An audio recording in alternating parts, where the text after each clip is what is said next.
igihe muvuye twovuga relation yanyu na Empire Avenue irangiye ni cyaho ikintu Satubi twovuga nka CEO wa Empire Avenue yo yarabatekereye ciza cyabagumye ku mutima kugeza n'uyu munsi mukikigira ko ngaho nyene ku ndirimbo ya Try Me hamwe n'indirimbo ya Hug Me hari ukuntu bifitanye relation gatoyi mbega mu kuyandika mu mwanditse muri kumwe mu kwandika izo ndirimbo mwazanditse muri kumwe cyangwa ivyari bimeze gute kugira zishobore gusa uko tuvyumva cyangwa uko tubibona Barituiba baby try me girl, try me girl, onsola, try me girl.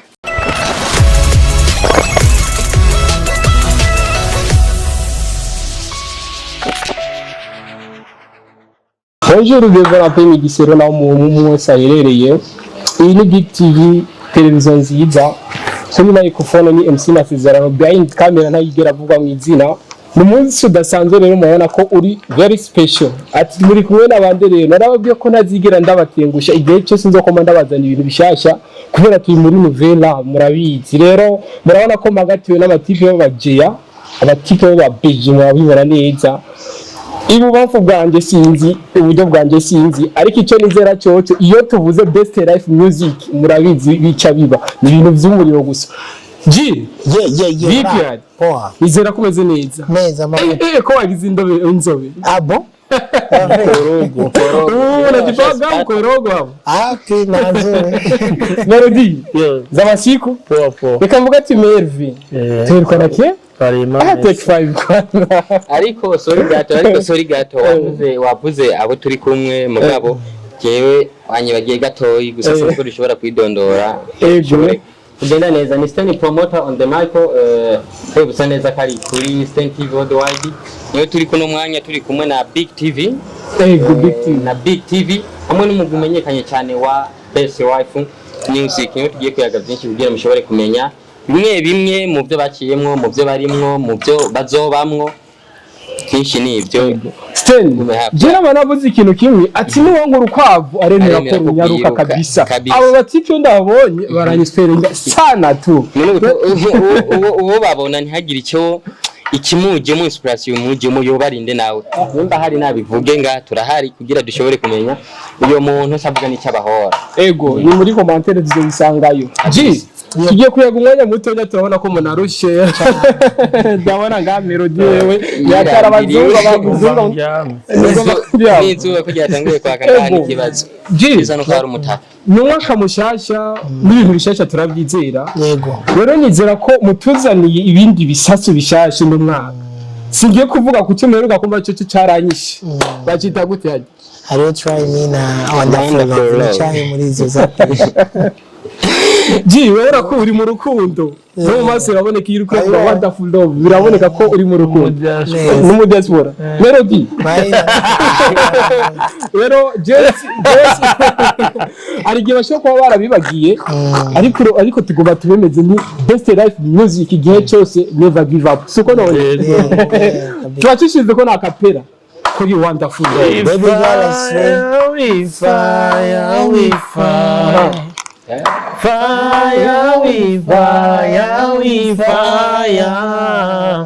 hey wangizimbo tugire ko na Try Me gatoyi hama tubandanye n'ikiganiro kuko na Try Me hari ukundi kuntu umenga imeze Try me girl baby try me girl try me girl onsola try me girl onsola yes ikibazo ngaho nyene ku ndirimbo ya Try Me hamwe n'indirimbo ya Hug Me hari ukuntu bifitanye relation gatoyi mbega mu kuyandika mu mwanditse muri kumwe mu kwandika izo ndirimbo mwazanditse muri kumwe cyangwa ivyari bimeze gute kugira zishobore gusa uko tuvyumva cyangwa uko tubibona Barituiba bariba sasa nimba barabivye aho nyene kwanza gato nimba barabivye ni cyo kintu kuko umusuma mwaramubonye umusuma nawo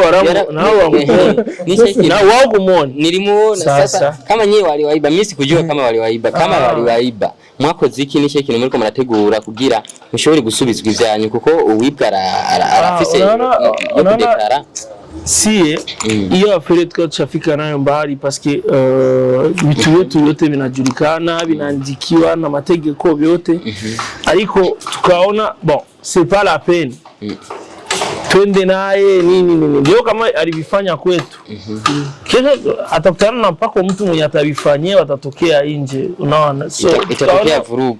Tukaona acha tuache, lakini mwenye alivifanya anayua kama ide sio yake, ide ni ya kweli. Bien. Best wife music, best life, ni best life music. So kono isero naho yize bivana naho yize gusa turashobora kuvuga kuri ico kintu nk'ikibazo kimwe. Muba mwanditse iyo ndirimbo Try Me canke niyo ndirimbo Hug Me mugihe mwari mukifitanye relation na Empire canke byo byaje gute byo byagenze gute? Try Me ni nyimbo ya depuis 2019. Tuli record pale kwa studio, tukaleta producteur tukarecord. Sasa tuli record kabidi sasa tunasema tunataka tutumike vyetu kama best life music. Ewo wakajua ile nyimbo hatutaitoaga, hatuna ile projet. Unasikia? Kumbe projet tulikuwa tuko nayo. Sasa hivyo bashamuita ule msanii alikuwa wakafanya naye, hivyo walikuwa selo hivyo. Ebo walikuwa banayua kama ile nyimbo yetu sie hatutaitoaga, tushaiheba. Sasa wanaona tulifanya video, tunaanza omba wewe na mtupe sasa pako maweve tulikuwa tunaomba watupe za nyimbo. Nyimbo yenu tushagaivuta. Tushagaivuta. Mlivuta hayo, tushagaivuta. Okay. Ama mlitoka kwa kumbe sie nyimbo tuko nayo. Sasa tunaona katika kipanzi tukasema no, anataka tu ile nyimbo yetu, hakuna problem. Si tulikuwa tushafanya video, tushafanya yote kila kitu na data ya kuitoa tushaipanga ikaangukiana. Na ukivisikia wewe peke, ukisikia Try Me na ile ndio maana wewe peke unaona ya wapi ndio inaweza kuwa aliiba. Ninachogituma twashoboye kubaza ico kibazo, ariko umenga save the date indirimbo gusohoka twatangiye kubona ya Hug Me mu nyuma no kwacituza kubona ya Try Me nayo. Ya Try Me mwenye ko mu best life inside anajua kawaida ile Try Me tulikuwa tunataka tuitoe surprise, lakini mu YouTube tulikuwa tushatia ilikuwa le 5. Tukasema kama tuitoe ile 5 muda utatuacha, tuko na vitu vingi vya kutoa, ifo tutoe hiyo le 5. Kwanza yule mwingine mwenzenu yuko wapi? Mbona nawaona wawili, wengine watatu yuko wapi? Twahora tuzi ko best life music naba tipe batatu ariko no munsi babiri. Kwanza banatanguye ari bane wanashima, banatanguye ari bane mugabo bagenda bapunguka ule turi babiri no munsi iko mukazi, naona ni anafanyaga yote ma design sapa kwa ma command zenye bako nazo za kukazi yake, inabidi ashimamie kazi zote viende bien. Tukasema hata je angekuwa yeye peke wala mie angetumika best wife ni mtu, yani tukiona sura yako ni best wife, tukiona sura yako ni best wife. Melody kabuze ko tuzopfa ariko twifuza gupfa dushitse ku byo tugomba, sibyo? Ivyo amasogo se twahora nayo turi tayari gupambana, sibyo?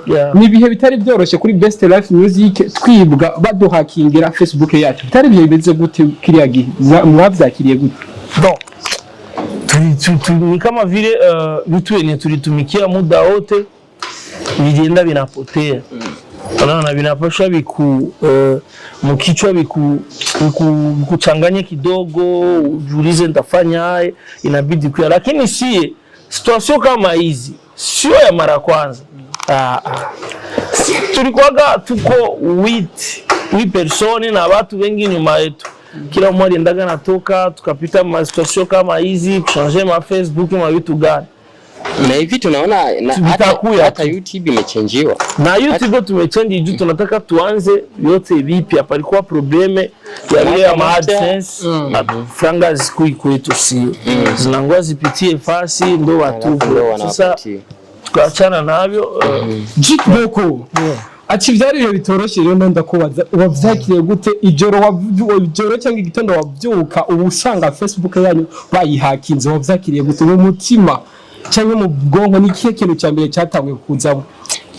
man birababaza sana mimi nauma sana gufata umwanya uri kurubaka ikintu sana kuja kubomoa watu hoje kiragiye bro birababaza sana ikintu donc kigusubiza inyuma mu bwenge kwanza ukiyumvira ukaraba n'ibihe bigoye waciyemo uriko ragwanira ico kintu kugira kironke visibility n'umwanya wataye ukora cubaka kandi uraza umwanya n'ikintu kigenda ntigisubira inyuma understand so yes tukiri ngaho nyene kwanza kubera iki no mutipe twumva cyane umenga arakoresha igiswahili cyinshi birashika mugatorana mu gihe muriko muratanga project yanyu aragize none moti kwanza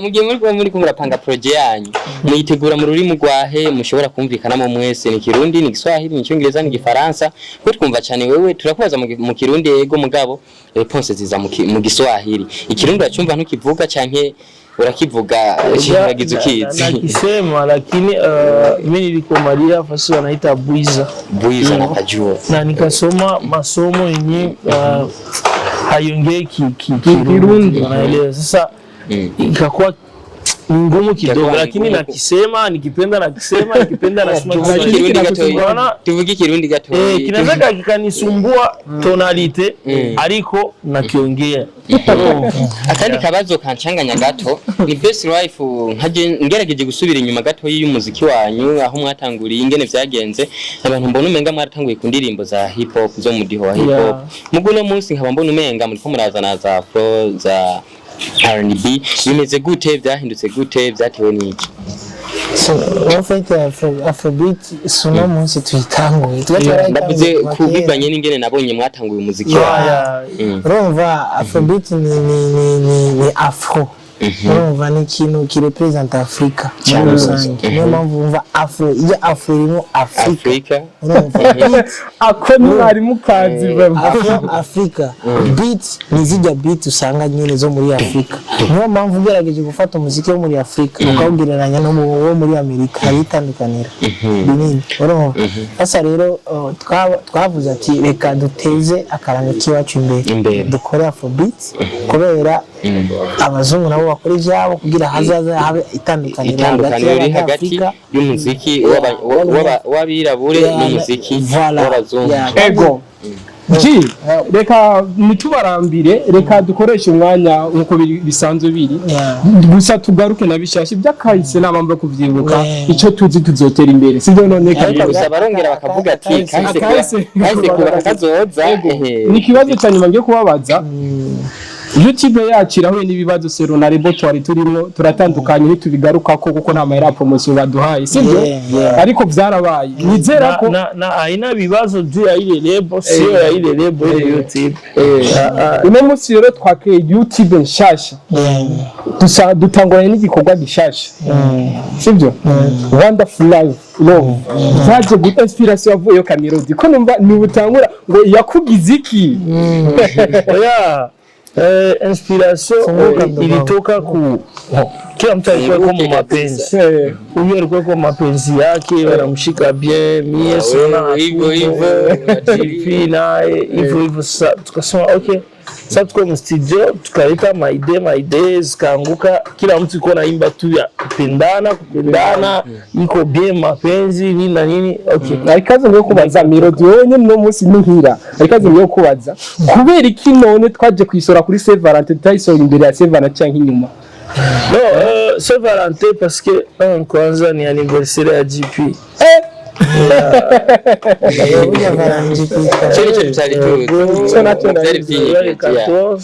ni anniversaire ya GP na tukasema bon nani ya mapenzi kila mtu anaweza kujisantilia acha nimtumie sheri sikia kaka nyimbo sheri belele ngivyo tukasema okay acha tuitoe ndio tukaitoa hiyo sikia Severa ndibaza bigi ndibaza twaganiriye byinshi gusa yakantu kamwe nipfuza kumenya kuri mwebwe igihe muvuye twovuga relation yanyu na Empire Avenue irangiye ni cyahe ikintu Satubi twovuga nka CEO wa Empire Avenue yoba yarabatekereye cyiza cyabagumye ku mutima kugeza n'uyu munsi mukikigira bon tuliishi kama familia turabanye neza cyane so Hakuna kitu kenye tunaweza tukasema unajua mfamilie panakuwaga vibaya vizuri, mnafichikiana, mnaishi bien. Bon, tuliishi tu bien kama familia, tulisaidizana vitu vingi sana. Akabazo ngaho nyene urumva mwabanye neza, ubu naho mubanye gute? Ni boni gusa ni ile tu atuonani, aba si tuko mukazi zetu, yeko mukazi zake. Ila simu mnapokea? Simu tunapokea. Hari gara aho wakira umunsi wa nyuma wakira ikisimu ivuye muri Empire Avenue mara pa Kent P canke pa Satb, hari gari aho bawibuka? Ni Empire. Je tati. Tukabate kama tati ni mtu nashindaga naye na ni mtu wa Empire. Navuze kuri Satb canke Kent P? Satb. Aho wirukira kwa kirisimu yini? Siwezi nikakumbuka, lakini nakumbuka nyuma last hapa tu masiku zinaisha tulikuaga kwake, si wote ya Best Life. Ego Melody na Jik Boko, reka tubashimire. Musare akazo ka nyuma ngomba kubabaza, YouTube nshasha yacitwa gute kugira ngo abadukurikirana tubabwira byo kugira subscribe? Itwa Best Life Music Official. Ni Facebook ni Best Life Music, Instagram ni Best Life Music, Twitter ni Best Life Music 1, TikTok Best Life Music. Bakunzi ba Big TV, ubu nyene dusimbire ko vraiment tugire subscribe, jeme na partage hose birakeneye kubera aba batipe bamwe borinda bava mu isi badasize ikintu baharaniye no babaragiwe. Je namaze gushika ko rero namaze gushika ko subscribe genda nawe ushika. Tutibagiye na share abakunzi ba Saint TV Worldwide, ntibagire no kubakorera share ni Best Life Music, hari indirimbo imwe gusa zibona ni nyinshi, ngerageje kuraba ku rubuga rwabo wanditse Best Life Music, indirimbo nyinshi ni haza channel nyinshi. Rero muza kuraba channel indirimbo imwe yitwa Wonderful. Muza kubona gusa mucyo mukika kajya kantu gatukura gira gahindura irangi, kamaze kurihindura setu birakwiye, bishobotse bigukundiye ni share kugira n'abandi bashobore kubimenya, si YouTube gusa ahubwo no kuri Facebook. Twumvise ingorane zashoboye kwashikira mu guhakingwa, barabahakinze muga baruguriye iyindi page. Rero birasaba ko tuba following kugira nyine twari tubikora kuva kera kugira ibikorwa byabo tubandanye tubironka biri ku mwanya bitarinze kuzunguruka hariya na hariya bashirako twabibonye. Turabakunda cyane, cyane mwese.